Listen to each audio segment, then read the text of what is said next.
meredukan badai. Yang mustahil pun terjadi karena kuasa-Mu yang pegang hidupku, yang buka jalan bagiku. Kau membuat mujizat Sejati sama-sama katakan. yang membelah laut yang teduhkan badai, yang mustahil pun terjadi karena kuasa-Mu yang pegang hidupku. Yang buka jalan bagiku. Oh, Kau pembuat mujizat, sejati. Kau pembuat mujizat sejati. Kau pembuat mujizat sejati. Kaulah pembuat mujizat. Kau pembuat mujizat sejati. Berikan sama-sama kemuliaan bagi Tuhan Allah kita. Oh, Terima kasih Tuhan, terima kasih Tuhan. Lewat penyembahan pada siang hari ini, kami belajar bahwa Sang Mujizat adalah pribadi-Mu sendiri Tuhan. Ketika kami melangkah, ketika kami mengenal Engkau, mungkin beriringan dengan satu realita yang pahit, mungkin beriringan dengan satu realita yang tidak sesuai dengan apa yang kita inginkan. Tapi ketika kami berjalan bersama-Mu Tuhan, itu adalah satu mujizat bahwa kami sedang berjalan dengan sumber dari mujizat itu. Kami tidak mengejar setiap mujizat-mujizat yang ada, setiap berkat yang ada. Tapi lebih daripada itu, kami mau mengenal sang sumber mujizat, yaitu pribadi Engkau sendiri Tuhan. Lewat ibadah pada siang hari ini, izinkanlah kami supaya kami boleh sama-sama saling mengenal lebih dalam lagi apa yang menjadi isi hati-Mu. Kau telah memakai para hamba-Mu, WL, singer, pemusik, untuk membawa kami masuk dalam tahta-Mu. Dan tiba saatnya kami akan duduk diam mendengarkan kebenaran firman-Mu. Engkau meteraikan setiap firman Tuhan pada siang hari ini. Biarlah boleh berguna, biarlah boleh menjadi berkat, biarlah boleh menjadi bekal bagi kami semuanya. Berbicaralah, kami siap untuk mendengarnya. Di dalam nama Tuhan Yesus, haleluya, amin. Silakan duduk teman-teman, shalom. Apa kabar? Puji Tuhan, amazing. Wah, kata Jeffrey, amazing. Ya. Hari ini kita akan bicara soal Indah mana Kak Jeffrey? Kok Kak Jeffrey? Kak Indah mana Jeffrey? Yang ngerti nggak ada, saya tahu. Nggak masuknya kenapa? Sakit. Hari ini kita akan belajar mengenai ketaatan di bawah tekanan, teman-teman ya. Yuk sama-sama kita buka Alkitab kita di dalam Keluaran 1 ayat yang ke-15 sampai 21. Keluaran 1 ayat yang ke-15 sampai 21. Saya minta untuk kita sama-sama saling membaca secara bersautan. Saya bacakan ayat yang ganjil, teman-teman bisa baca di ayat yang genap. Keluaran 1 ayat yang ke-15, demikianlah firman Tuhan. Raja Mesir juga memerintahkan kepada bidan-bidan yang menolong perempuan Ibrani, seorang bernama Sifra dan yang lain bernama Pua. Katanya, ayat yang ke-16.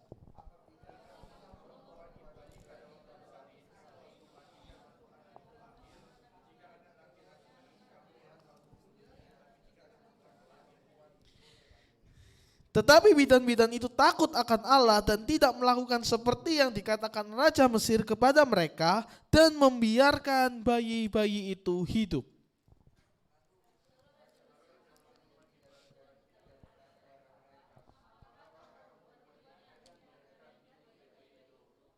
Ayat yang ke-19.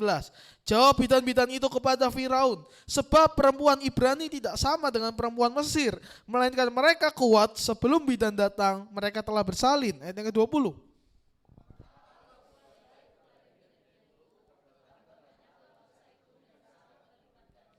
Dan karena bidan-bidan itu takut akan Allah, maka ia membuat mereka berumah tangga. Amin. Nah, siang hari ini akan sharing mengenai ketaatan di bawah tekanan. Seperti yang kita baca barusan, itu adalah sebuah kisah ya ketika itu bangsa Israel masuk dalam penjajahan Mesir, masuk dalam perbudakan Mesir. Oke, kita tahu siapa yang menjadi pemimpin Mesir? Firaun.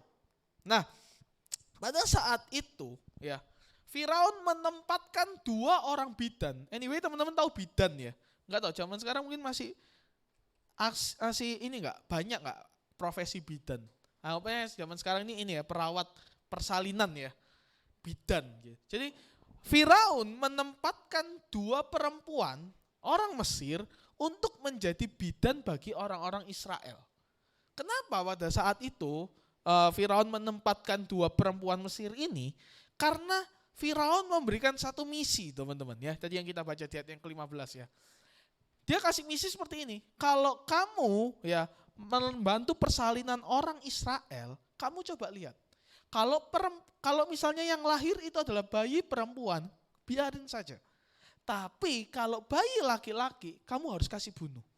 Jadi Firaun memberikan satu perintah ini kepada 2 bidan ini untuk melakukan apa yang dikehendaki oleh Firaun. Kenapa? Motifnya apa sih? Kalau kita lihat Firaun itu menyuruh para bidan ini melakukan seperti ini. Kita lihat di ayat yang ke-12. Di ayat yang ke-12 di situ dikatakan apa? Tetapi makin ditindas. Ya, maksudnya siapa yang ditindas? Para Israel, kaum Israel. Ayat yang ke-12, coba Wi. Tetapi ketika bangsa Israel semakin ditindas, semakin bertambah banyak dan berkembanglah mereka. Sehingga orang merasa takut kepada orang Israel. Jadi artinya apa? Ketika itu Firaun mengalami satu ketakutan ya. Firaun itu mengalami kecemasan dalam diri mereka. Kenapa? Karena si Firaun itu melihat bangsa Israel ini tak tindas loh. Bangsa Israel ini tak tekan. Oke? Tapi justru semakin banyak, berlipat kali ganda, semakin besar, semakin berkembang bangsa ini. Sehingga apa? Firaun itu takut kalau suatu saat nanti Mesir akan kewalahan menghadapi Israel. Akhirnya apa? Firaun punya satu solusi, yaitu apa? Membunuh generasi bayi dari bangsa Israel. Karena kalau misalnya anak laki-laki dibunuh, anggap aja satu generasi, otomatis kan bangsa Israel tidak akan berkembang secara generasi. Tapi yang menarik di sini adalah 2 bidan yang disuruh Firaun untuk membunuh orang Israel.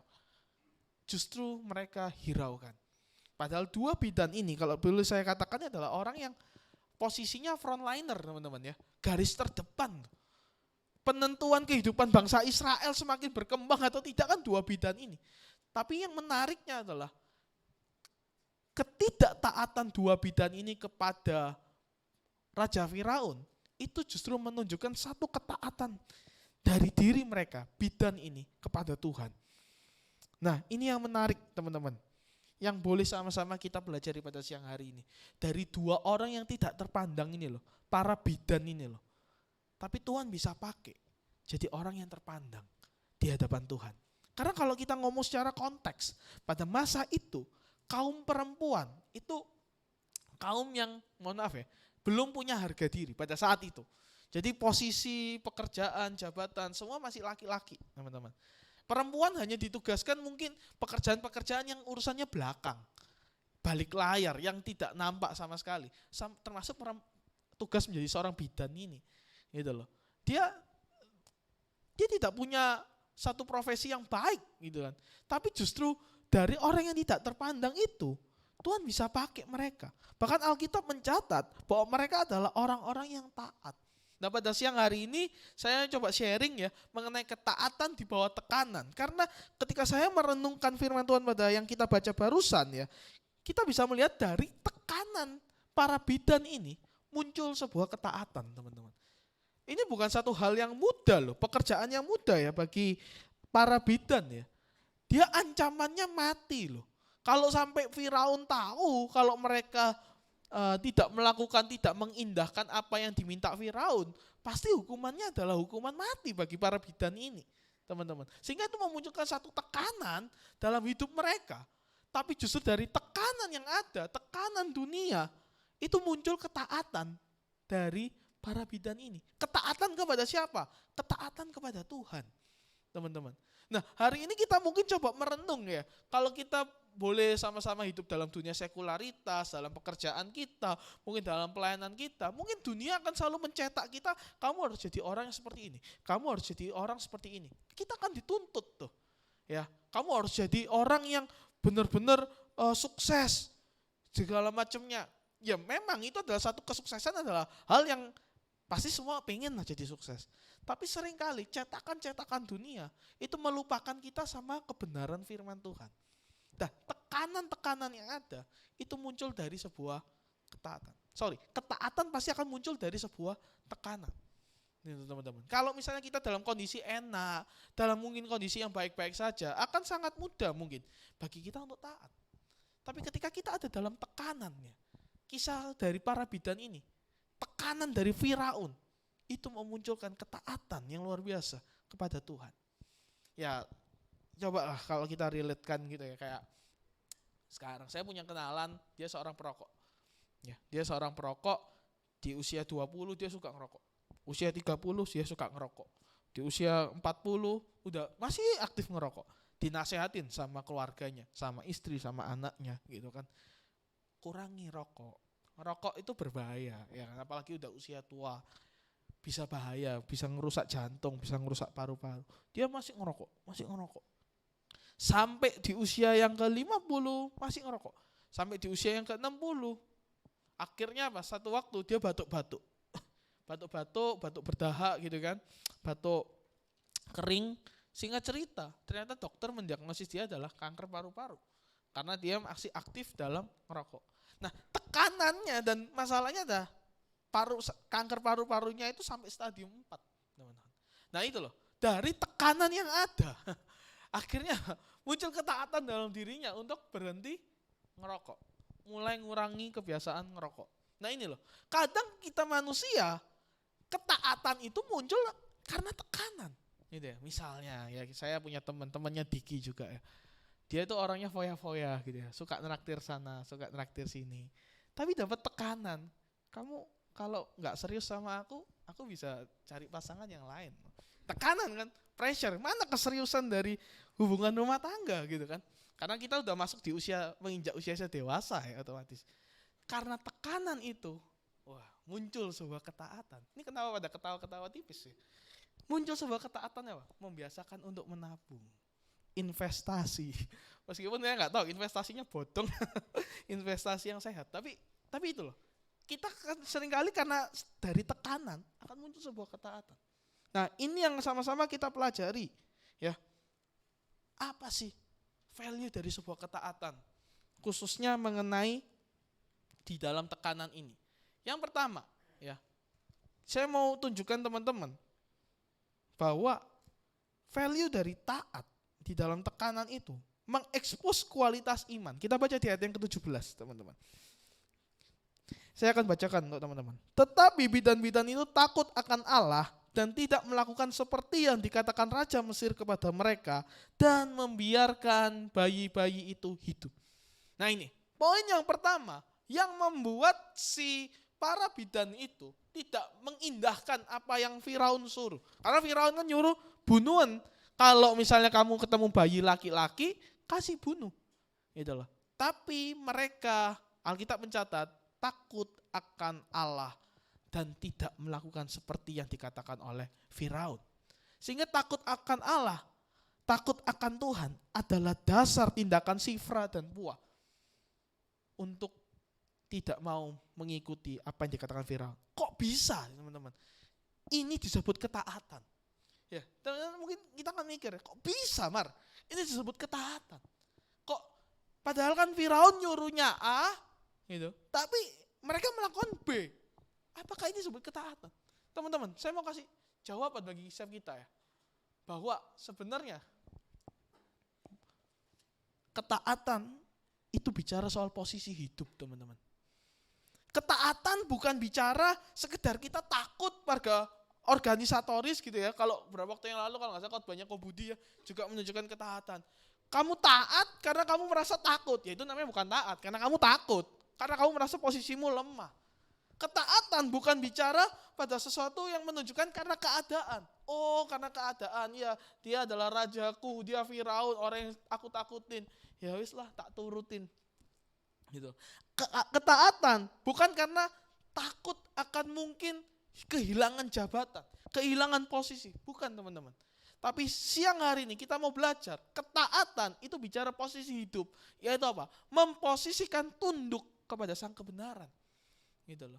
Memang secara tugas orang-orang Mesir ini, dua bidan ini, itu harusnya tunduk kepada Firaun. Tapi poin yang pertama, dia takut akan Tuhan. Dia tidak memposisikannya di bawah Firaun. Dia tunduk kepada kebenaran. Karena kenapa?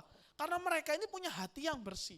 Mereka tahu gitu loh, bahwa tindakan pembunuhan itu adalah tindakan kejam di mata Allah. Dan mereka ini kalau teman-teman lihat ya, mereka nggak kenal Allah orang Israel loh. Mereka bukan backgroundnya dari orang Israel, makanya dia condong ke orang Israel, bukan. Tapi karena pengenalannya dia kepada Allah, karena takut akan Allah itu tadi loh. Itu yang membuat dia apa? Dia memposisikan nih dirinya sebagai kebenaran. Nah ini loh, penting bagi kita untuk sadar bahwa kita harus hidup dalam kebenaran itu sendiri. Bukan apa kata orang, bukan apa kata lingkunganmu. Mungkin lingkunganmu seolah-olah menunjukkan ketaatan yang sifatnya ketaatan yang semu ya. Seperti Firaun tadi. Tapi seharusnya yang jadi condong kita adalah apa? Ketaatan pada firman. Sehingga Sifra dan Puah ini mengajarkan bahwa dasar taat kepada Allah itu bagiannya mereka untuk mengekspos kualitas iman. Teman-teman tahu kata expose ya? Kalau mungkin kayak Yafet sebagai teologia atau Keisha teologia, kan expose itu kan salah satu ciri khotbah ya. Eksposisi, mengekspos. Jadi menarik keluar, menunjukkan sesuatu, menyingkapkan itu artinya. Nah sama, ketaatan, poin yang pertama ini ya, saya mau ajak teman-teman untuk belajar ya. Ketaatan itu kita tuh sedang mengekspos iman yang ada di dalam diri kita. Konsistensi iman yang dalam diri kita, kesetiaan yang ada dalam diri kita. Itu loh. Sehingga apa? Ketika kita mempertunjukkan kesetiaan itu, Allah menganggapnya sebagai satu kebenaran, teman-teman. Dan ada dua fakta ya yang boleh sama-sama kita pelajari loh. Fakta yang pertama, mereka percaya kepada Allah Israel. Itu udah kita bahas tadi. Yang kedua, di ayat yang ke-19, ketika di ayat yang ke-18 itu Firaun menanyakan kepada mereka, kenapa kamu kok membiarkan mereka tetap hidup? Jawaban dari bidan ini apa? Di ayat yang ke-19. Saya akan bacakan. Sebab perempuan Ibrani tidak sama dengan perempuan Mesir, melainkan mereka kuat. Sebelum bidan datang, mereka telah bersalin. Jadi teman-teman, mungkin ada sebagian orang akan menganggap, oh berarti ini si para bidan ini adalah satu kebohongan gitu ya. Dia menyampaikan bohong kepada Firaun. Sebenarnya mereka tidak sedang berbohong.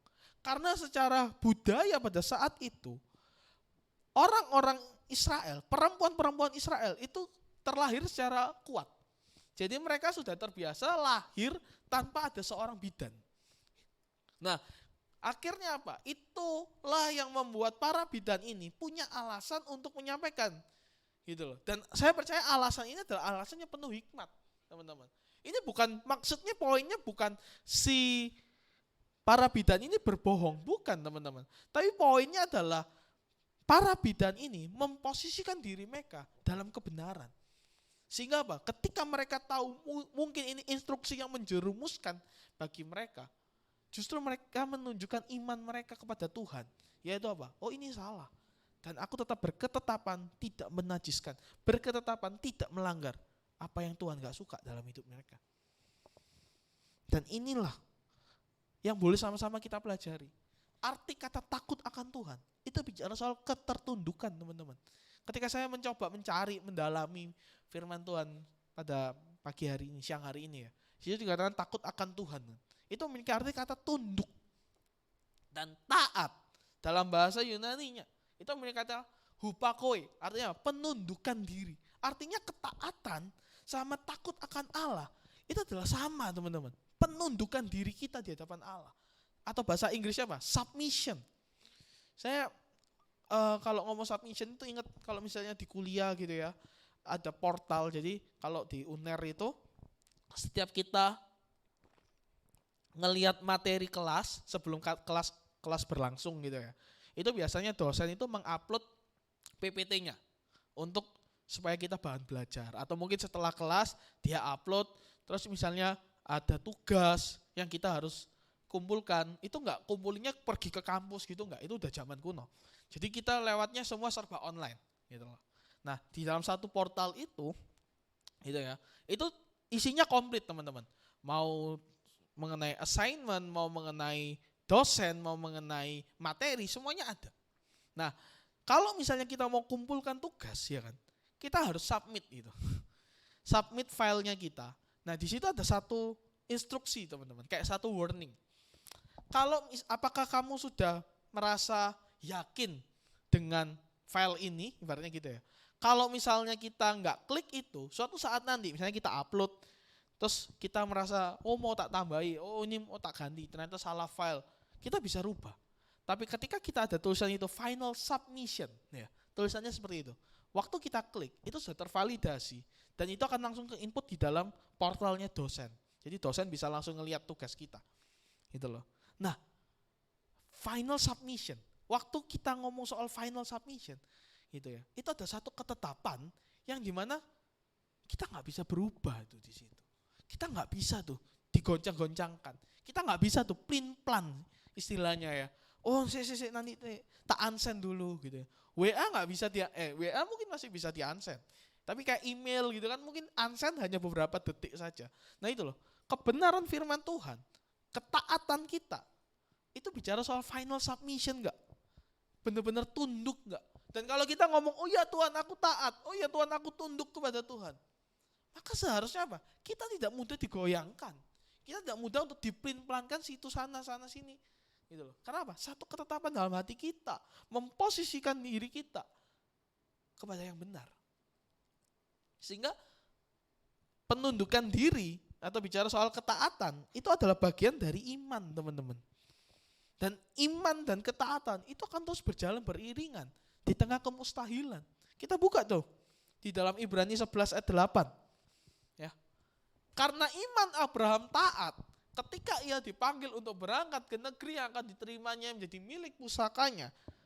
Lalu ia berangkat dengan tidak mengetahui tempat yang ia tujui. Siapa Abraham? Semua orang pasti tahu Abraham. Semua orang pasti kenal Abraham. Dia memiliki istilah di Alkitab yang sangat keren statusnya. Dia bapak orang beriman. Tapi teman-teman tahu gak kisahnya kan? Dia gak punya anak. Dia punya segalanya. Dia seorang saudagar dari Ur Kasdim. Dia punya apapun yang dia miliki di dunia ini. Ya, kebutuhan duniawi, pegawai, anak buah, semua dia punya. Tapi cuma satu yang gak punya, yaitu keturunan. Dan singkat cerita, Tuhan memanggil Abraham untuk keluar dari Ur Kasdim menuju kepada tanah perjanjian.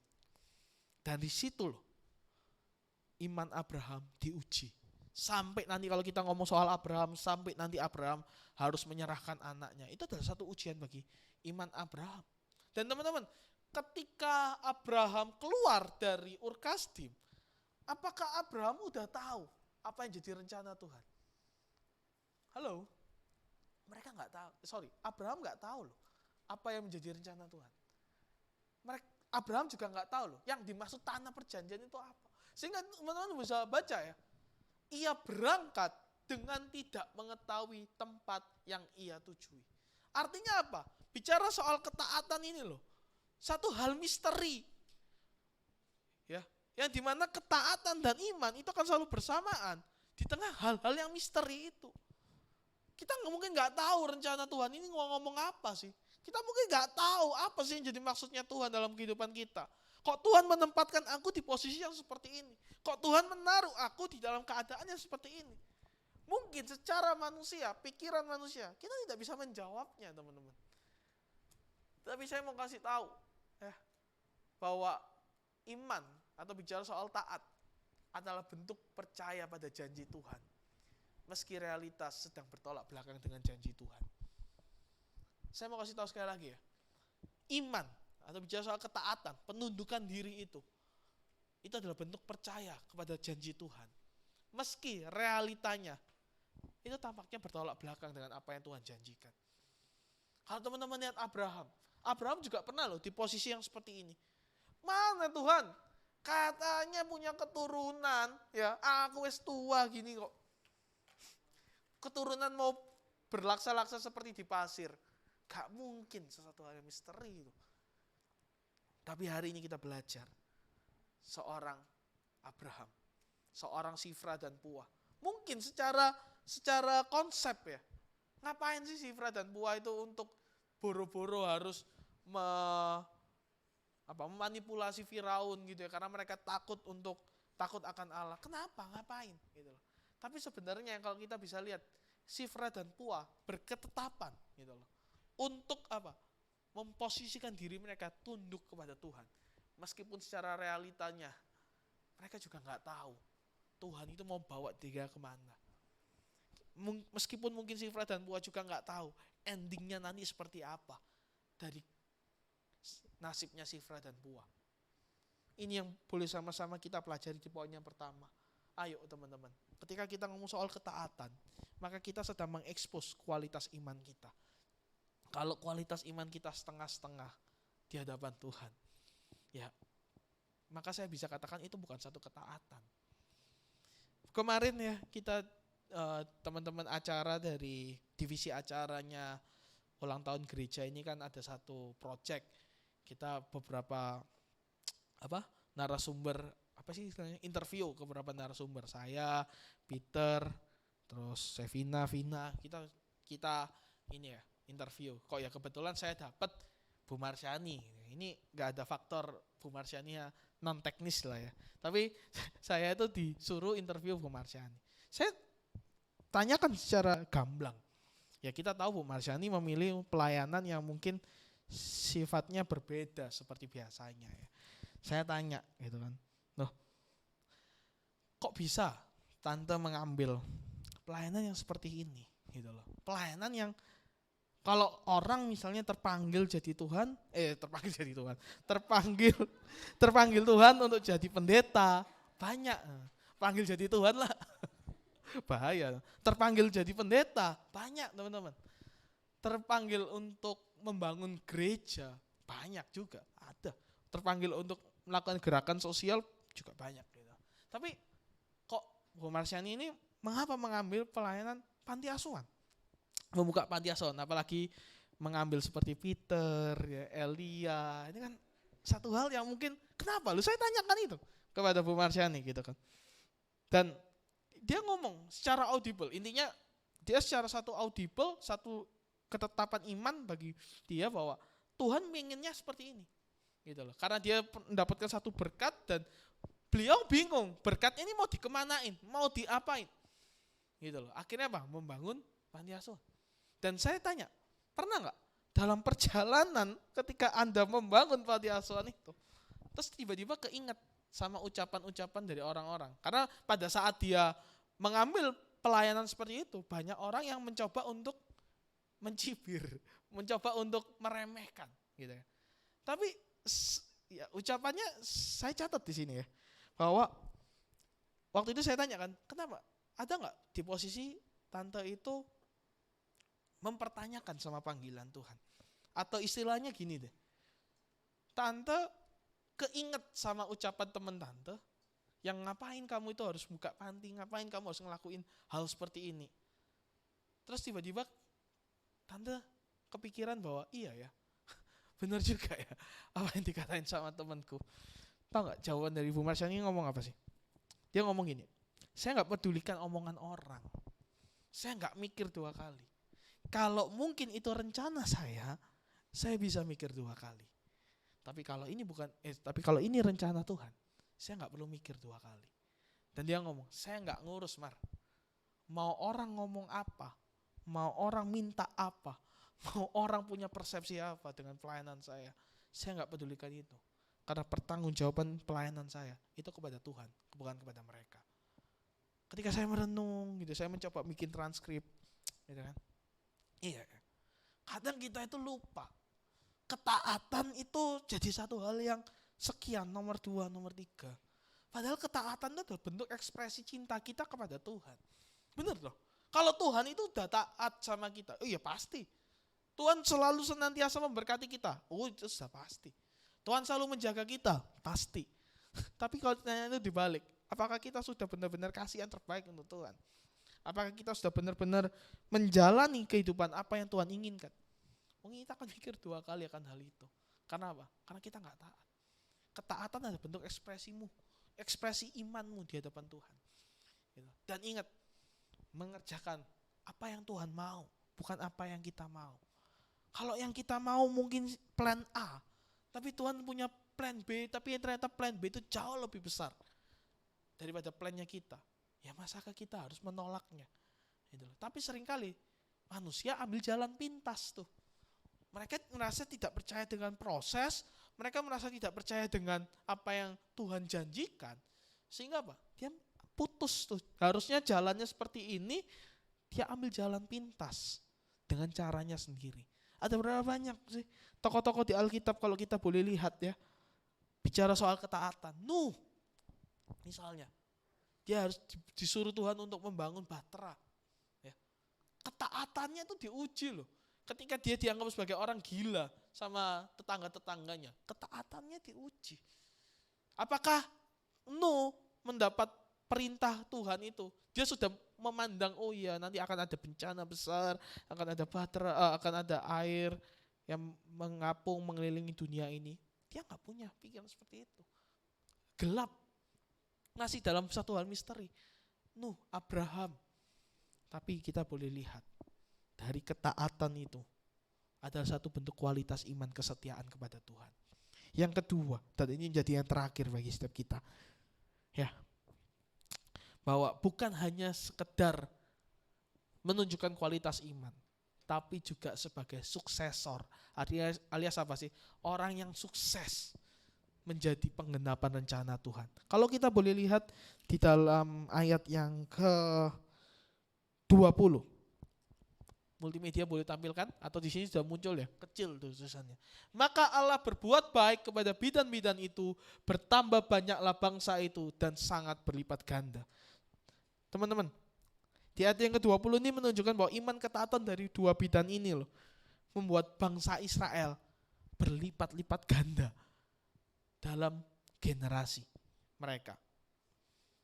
Dan kalau teman-teman lihat dari kisah Sifra dan Puah ini, kisah Sifra dan Puah ini unik teman-teman.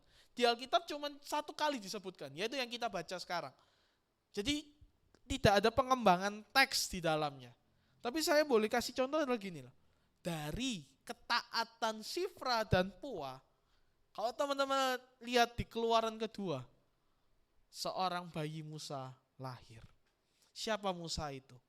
Musa adalah pemimpin Israel yang membawa Israel keluar dari perbudakan Mesir. Artinya apa? Kalau kita boleh coba berandai-andai. Kalau Sifra dan Puah tidak taat, mungkin Musa gak akan lahir. Karena Musa lahir dari keluarga Lewi, bangsa Israel. Amin teman-teman. Sampai sini nangkap gak sih? Jadi ketaatan Sifra dan Puah yang membiarkan bangsa Israel tetap lahir, tetap berkembang biak gitu ya. Ketaatannya itu loh, akhirnya apa? Musa itu juga lolos dari ancaman pembunuhan. Dan ini yang menarik teman-teman. Kalau kita boleh tarik lebih dalam lagi, ini bicara tindakan ketaatan Sifra dan Puah, itu menjadi jalan rencana keselamatan Allah. Kita tahu Musa bahkan banyak teolog gitu ya, menyebutkan bahwa Musa itu adalah representasi dari Allah, representasi dari Yesus di Perjanjian Lama, gitu kan. Tapi hari ini kita boleh belajar loh, dari satu ketaatan dari orang yang tidak terpandang, muncul bermuara ke dalam rencana penggenapan yang besar. Dua bidan itu memandang secara jauh ya apa yang menjadi berkat Tuhan. Lewat hidup kita, saya rindu kita tuh sama-sama mau jadi satu akses. Teman-teman, lewat kehidupan kita jadi satu akses rencana Tuhan yang nyata.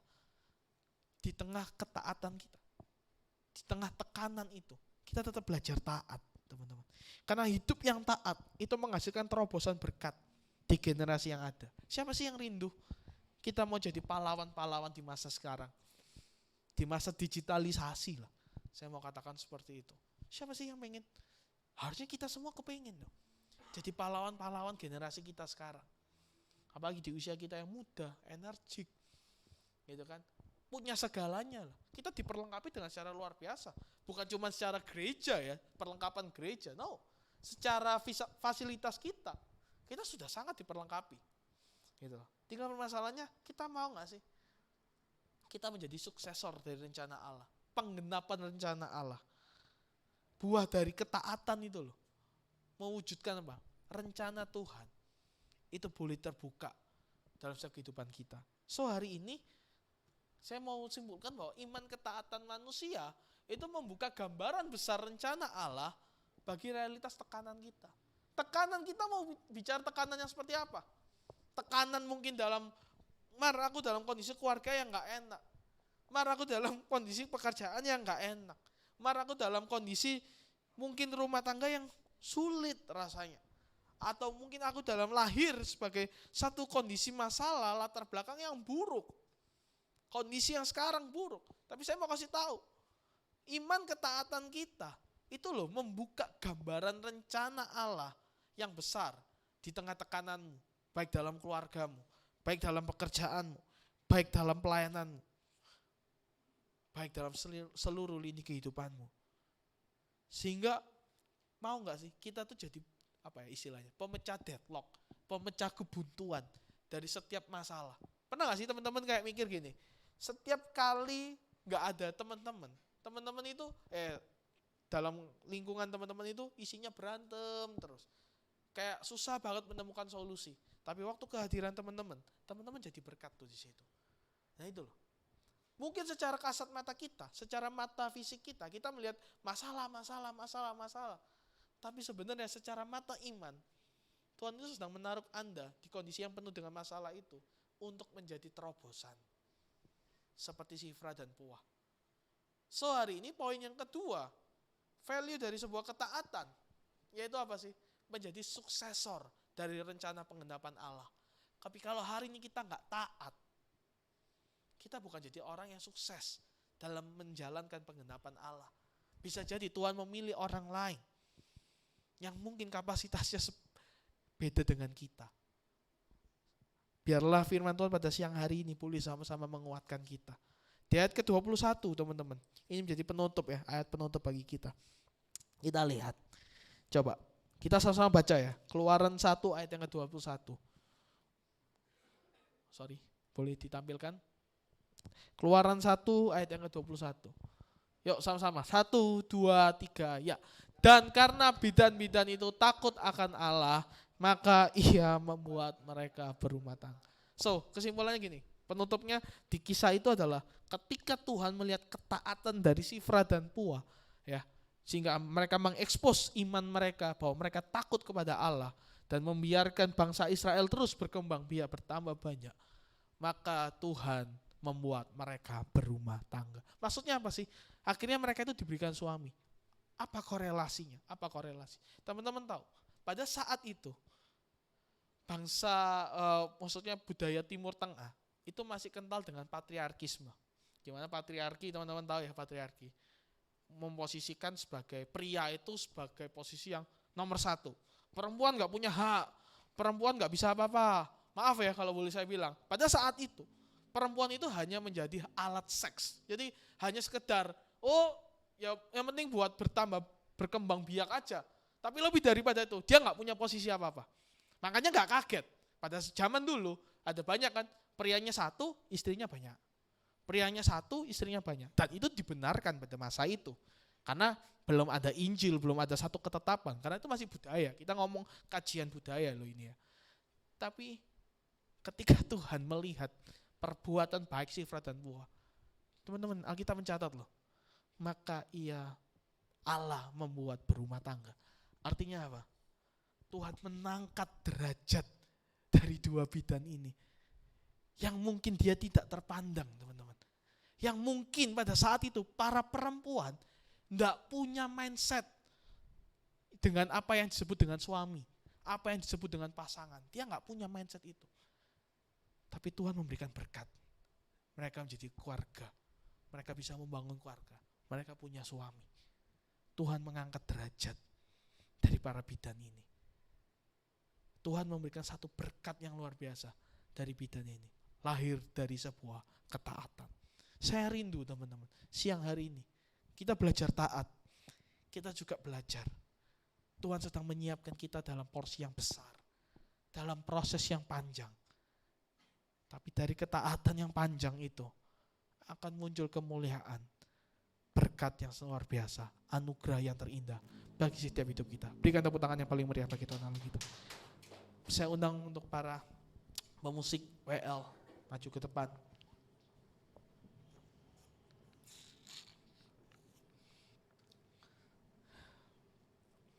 Sama-sama kita bangkit berdiri, teman-teman.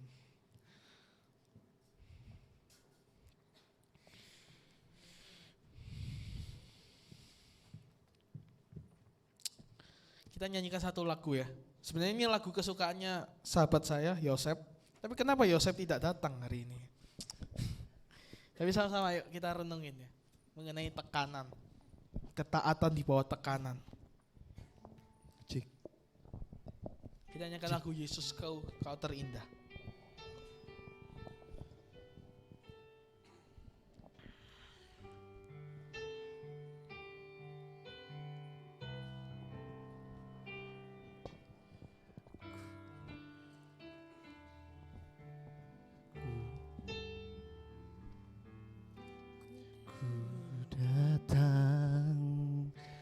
Dengan syukurku membawa kerinduanku, Yesus, ingin ku menyenangkanmu. Karyamu indah bagiku,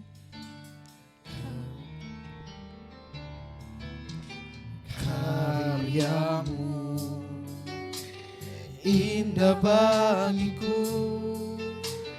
kasih yang menyelamatkanku, Yesus, inilah bersembah. kita nyanyikan dari awal. Ku datang dengan syukurku, ku datang dengan syukurku membawa kerinduanku, Yesus, ingin ku menyenangkanmu. karyamu indah bagiku, Karyamu indah bagiku, kasih yang menyelamatkanku, Yesus, inilah persembahanku. sama-sama. Ku membawa hatiku, hanya Engkau di hidupku,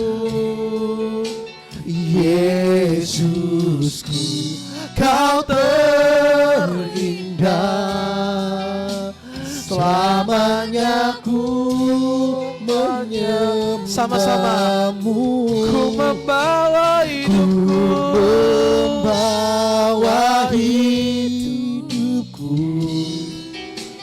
inilah persembahanku, untuk Yesusku yang terindah, selamanya ku sekali lagi, lebih sungguh-sungguh lagi.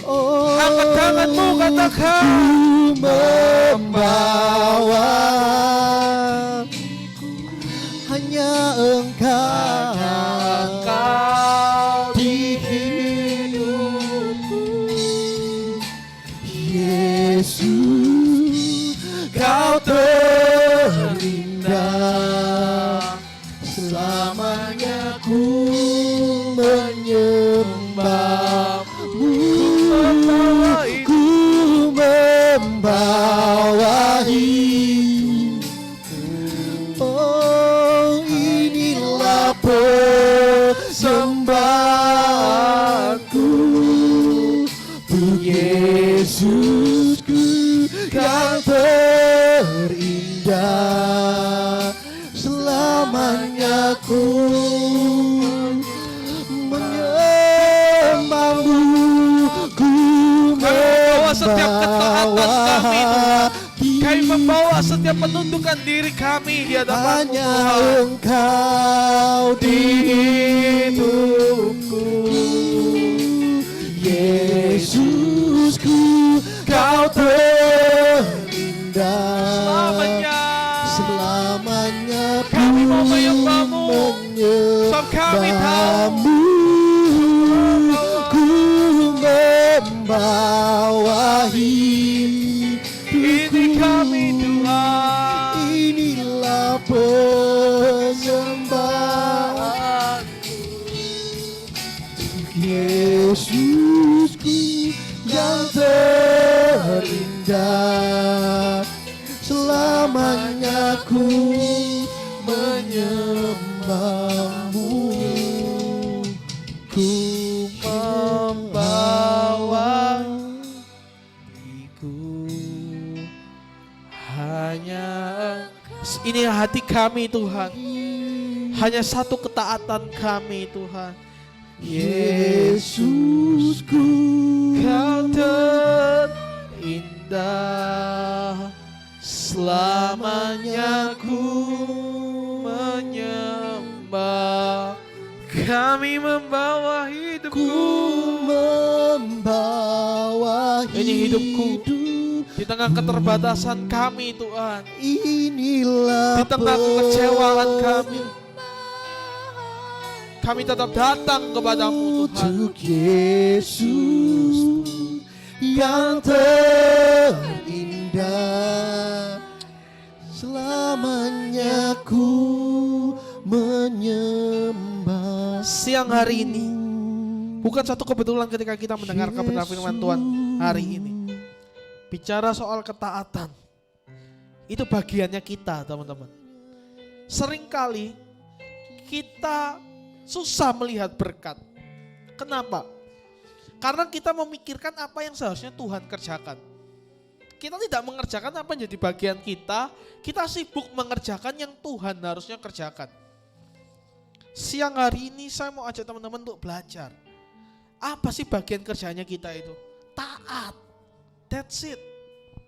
Sehingga kita membawa hidup kita di hadapan Tuhan, membawa hati kita di hadapan Tuhan. Itu adalah hati yang taat, hidup yang taat. Tiada yang lain. Dan ketika kita taat, itu udah jadi satu urusannya Tuhan. Untuk Tuhan mau pakai kita seperti apa, proses hidup kita seperti apa nantinya. Sama seperti Shifra dan Pua. Sehingga biarlah setiap ketaatan kita adalah bentuk kita sedang mengekspos, kita sedang menunjukkan, ini loh Tuhan arti kesetiaanku, ini loh Tuhan imanku. Bukan iman yang besar, tapi iman yang benar. Dan ketika kita taat, kita juga masuk di dalam rencananya Allah. Kita juga menjadi aktor yang Tuhan pakai, jadi alat untuk penggenapan rencananya. Saya berdoa siang hari ini kita semua benar-benar taat di hadapan Tuhan. Kalau hari ini kita masih belum bisa belajar untuk taat, it's okay teman-teman, kita sedang belajar. Saya juga bukan orang yang 100% taat. Kalau mungkin teman-teman ada yang kenal saya orang yang ambis. Saya mungkin orang yang keras. Tapi ketika saya semakin mengenal Injil, saya memposisikan untuk melunakkan hati kita, hati saya. Saya coba mengikis apa yang jadi idealis saya. Kenapa? Karena saya mau belajar untuk tunduk, submission di hadapan Tuhan, taat sepenuhnya di hadapan Tuhan. Belajar untuk taat. Selamanya kita mau benar-benar ada di dalam cengkramannya Tuhan, belajar taat. Ku membawa hatiku, hanya Engkau di hidupku, Yesusku, kau terindah. Selamanya ku menyembahmu, ku membawa hidupku. Oh, inilah persembahanku untuk Yesusku yang terindah. Selamanya ku menyembahmu, Yesus. Bawaku erat di hadiratmu,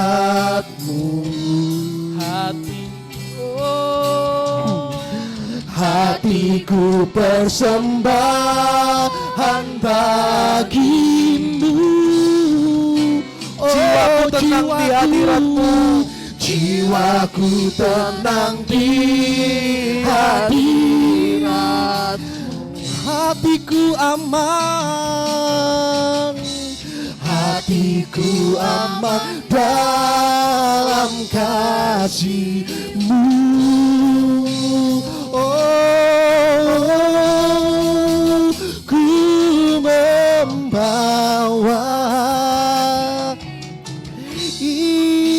hanya Engkau di hidupku,